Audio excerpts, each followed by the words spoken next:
You're listening to the Disruptive Franchise podcast with Stacey Cann, the podcast that celebrates innovation in franchising and peeks behind the curtain of failure, success, and the future of the franchise industry.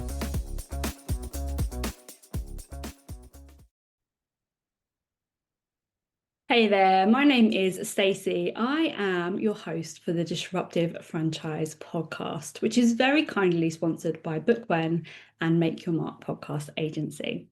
Now, as this is the very first episode of the podcast, I thought that we should do a little get to know me and I should introduce myself properly to you. So I'm going to share my story about how I got into franchising and kind of where it's led me, really. It all starts with what is often a familiar story for those that either buy a franchise or start a franchise. So I'm going to roll back the years, roll all the way back about 11 years ago. I was a corporate high flyer. I loved my job. I was never going to leave. I was going to work my way up to director. I worked in a very male-dominated industry, which was sport. I got to boss around the bosses of football clubs, basically, and I loved it. I absolutely loved it. All the free sport you can imagine, lots of travel. Mwah, beautiful. And then we decided to start a family. So I planned my maternity leave, everything was set, I went off very happy. And while I was on maternity leave, I got a call from my boss to ask me to come in for a keep in touch day, which I duly did. And I was told on that day that I had been overlooked for promotion. I'd been overlooked by somebody who was male, had been at the company less time than me, but was just better mates with the board, basically. And that sounds like bad bones, but that is the situation for what it was. And having worked at this company for quite a while, I knew that actually the next step was going to be redundancy.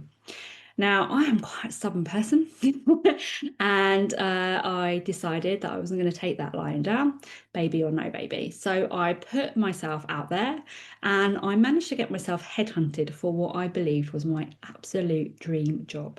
So I'd gone from like depths of despair, tragedy, to, oh my goodness, this is amazing. Like, this is the best thing. Yes.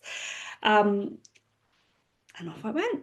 9-month-old baby, started a new job in my new company using all my amazing skills, was handed £1 billion project to help deliver for TV, and it was just a dream come true, except for the work environment. And unfortunately, with a 9-month-old baby, a 2-hour commute into London, and working like I didn't have children to fit into a team, didn't really work for me. Shock horror, right?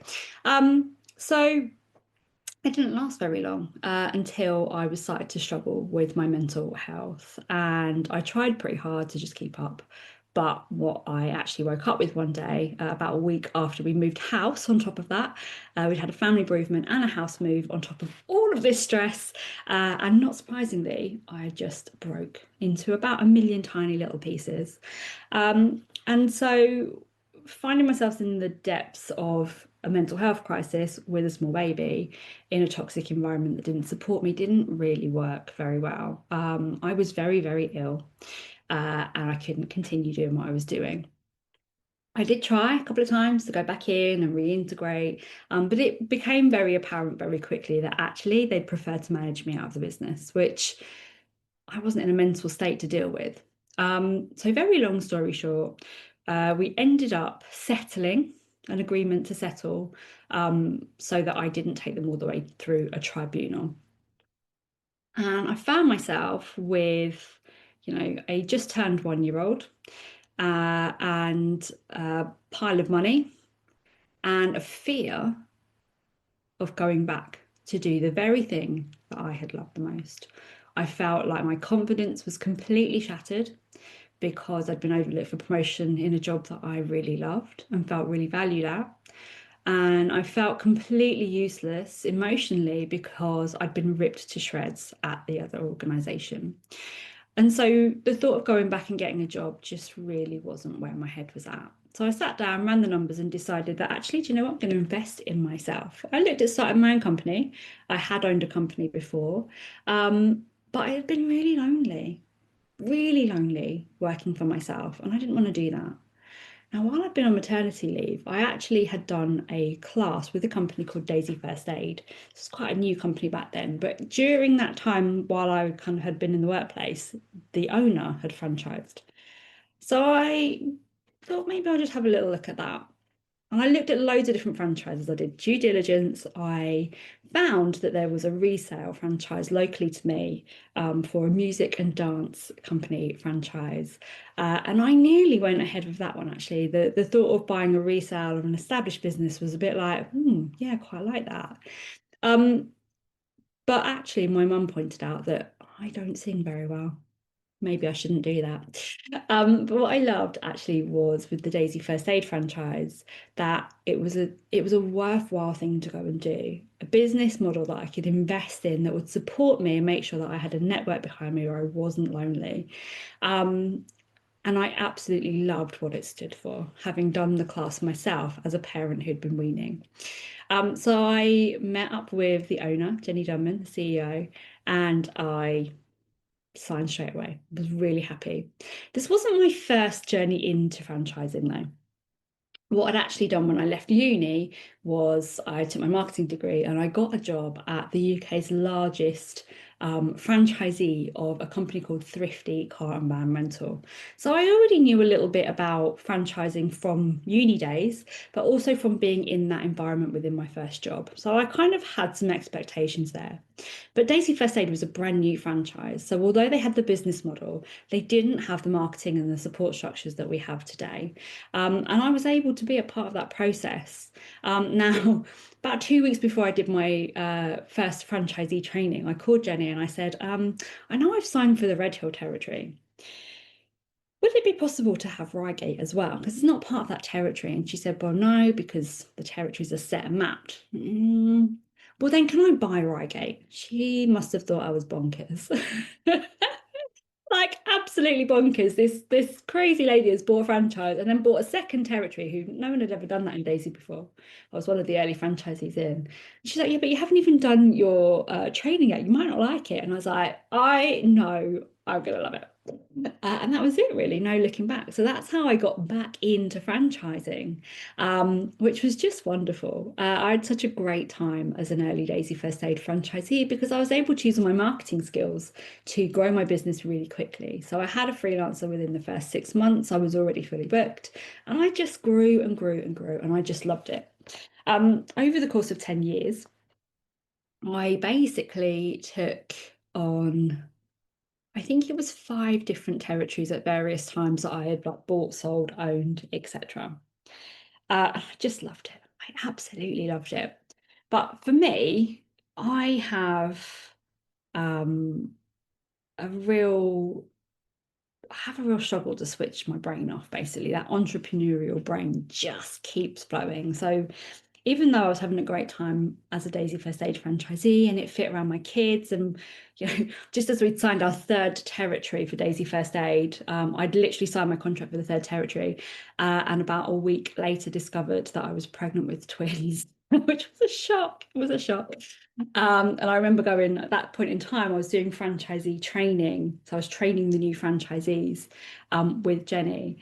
And I remember just before the new batch of franchisees came up, telling her, by the way, I've got a surprise. And she's like, oh, what's that? I'm like, I'm pregnant. She's like, oh, that's amazing. I'm like, it's twins. And she's like, oh my goodness. So it was crazy times, but really everything fit around my family. Everything just meant that I could support them, be around for them, and not miss those key moments like when they started nursery or school, or being able to be the chair of the PTA when it needed doing, and all of those kind of things, like literally put family first and still made really good money. And with my commercial background was also helping other franchisees to do the same. So that's really where everything kind of started out, really. And I owe Daisy First Aid a lot. And then when COVID hit, I got a call from Jenny to say, can you come into head office and take on the role of support manager? Because they need what you've got. We need to give that to the franchisee network so that we can help them cope. Because I'm a crazy person. I love change. I change stuff for the sake of it. But not everybody feels like that. So I joined head office and had a great time rewriting parts of the ops manual, setting processes up, meeting with all of the franchisees and giving them better kind of commercial grounding. We put a whole onboarding process in place, and I absolutely loved my time there. In the background of all of that, I was building other companies as well. So I hit a point where I had 5 different companies: Daisy First Aid franchise, Parents Mental Health business, Parents Mental Health corporate business, and I was working for head office, and I was doing some other marketing bits and pieces on the side. And it was a lot, but I couldn't say no to anything. So I had so much going on and 3 small kids, like running the franchise. By then I was management franchise. So I'd started as owner operator. I had built the franchise territory up. I took on my freelancer, as I said, I grew that freelance team. And I then brought in an admin assistant. So essentially, my business could run without me. And that became really vital when I had my twins, because self-employed, I knew I couldn't take mat leave and I didn't know what I was going to be able to do or not do when they came. So basically changed the model of my franchise as a franchisee into management led, which was brilliant for me because it meant I didn't have to go out and teach. It meant that other people basically ran my business with me overseeing it and doing all the marketing, which is what I loved. But yeah, I found myself in a point where I had 5 different businesses, and this became really quite a struggle, not because I had 5 businesses, but because I also have chronic illness. I struggle a lot actually with fatigue. And I struggle to say no, and I'm a complete people pleaser. So actually, I found myself in a place of utter burnout. Um, and what happened on top of that, with the chronic illnesses flaring up, I managed to contract pneumonia. For most people, pneumonia is not serious. For me, it put me in hospital, and it was pretty awful. And I've had loads of periods of time over the years where my chronic illness, for one reason or another, has landed me in hospital for a week. And then basically everything stops from a family perspective. But 9 out of 10 times, I'll carry on working from the hospital bed, because for me, work is an amazing distraction. I love to be distracted and kind of enveloped by what I'm doing. It's my thing, it's what I love. But at the point where I had the pneumonia and 5 businesses and I was trying to work from the hospital bed, it was just clearly too much. And as much as I loved franchising, I'd been saying no to a lot of opportunities because people had been asking me, oh, can you help me with this? Or you do that for Jenny, can you help me with this? I'd love it if you could come into my business, or what do you think of this? And I would always say, no, I'm at capacity. I've got like my businesses and that's it. Waking up in that hospital bed was a real moment of something has to change. It was a proper, like, something is not going to work for you here. So I walked away from my partnership business, which was the corporate parents' mental health business. I'd looked at my business already, my parents' mental health business, to see if it was viable for franchising. And actually, I'd gotten to the point where it was franchise ready. It had an ops manual, it had a customer base. I had 2 prospective franchisees. We had the franchise agreement was about to be written. Everything was ready to go, but I pulled the plug. And the people say to me, well, how can you help people franchise your business when you decided not to franchise yours? And I get that. But I think franchising has to be the right long-term strategy. And for me in that business, it wasn't the right long-term strategy. So actually, we rolled it back. I made it into an online course and we put it into Daisy First Aid. So actually, the help that I wanted to do, the impact that I wanted to have, spread through a different channel. But it's why when I speak to people about, wanting to franchise their business, I do it with a real view of, is this the right thing for you and your life? Because for me, it wasn't. It absolutely, I thought it was because I had the knowledge, but I didn't make it the right thing for me to do. So that business changed. Walked away from a partnership, stopped running around doing all of the things, and I just focused on support manager for Daisy First Aid and my franchise. But I started to go and learn about different ways to make money. So I went and did a course for making money online. And it gave me the idea to start the business that I have now. So I completely streamlined everything, started my franchise strategist business, went and did certifications to be certified business strategist, and built my client base by just basically starting to say yes to the things that I'd started to say no to and dropping the things that were weighing me down. And that transformation has been incredible, absolutely incredible. Along the way, I did buy another franchise. I bought a complementary business franchise for me, which is the Business Success Company. So I'm one of their franchisees. But I've also sold all of my Daisy First Aid franchises. And I felt so sad about that. My kids were really angry with me when I sold my Daisy First Aid franchises because it's all they'd ever known me to do. My daughter didn't remember me working in corporate, and they felt really sad about it. But that's okay because literally just as I sold my last Daisy First Aid franchise at the start of 2025, I also received an offer that I couldn't turn down. So as well as working with incredible franchise owners, I worked with about 43 franchise businesses in 2024. At the start of 2025, I was invited to become managing director of Daisy First Aid and join Jenny as part of the leadership team. I couldn't say no, really, because as you've just heard, that story that got me where I am all started with me investing in a Daisy First Aid franchise. So for me, it kind of became a bit of a full circle moment. I'd already helped her to build the business to what it was, and we've got nearly 70 franchisees at this point. And she just said, it's right for you to come in. So I did. So a huge amount of franchise experience working with lots of different franchisors, doing a huge amount of different recruitment and sales and marketing things and franchise support. But that gives you a really good overview of like where it started, where it's going, where it is now, where it wasn't going to go. I think for me, what I love the most about franchise is the opportunity. People think that the reason to go into franchising is money and time. And yes, it can be. But mostly it's about the impact. With Daisy First Aid, it was started because Jenny's friend's little gal started to choke. And as a police officer, Jenny knew what to do, but the parent didn't. The impact that that franchise has had has changed Jenny's life, absolutely. But we have saved thousands of children from things like choking incidences and seizures, and taught parents on how to do CPR, which they've actually performed and saved their children's lives. The impact of that kind of business, we wouldn't have that if we didn't franchise. And that's what I love. I love the impact, both within franchisors' lives, franchisees' lives, and the customers.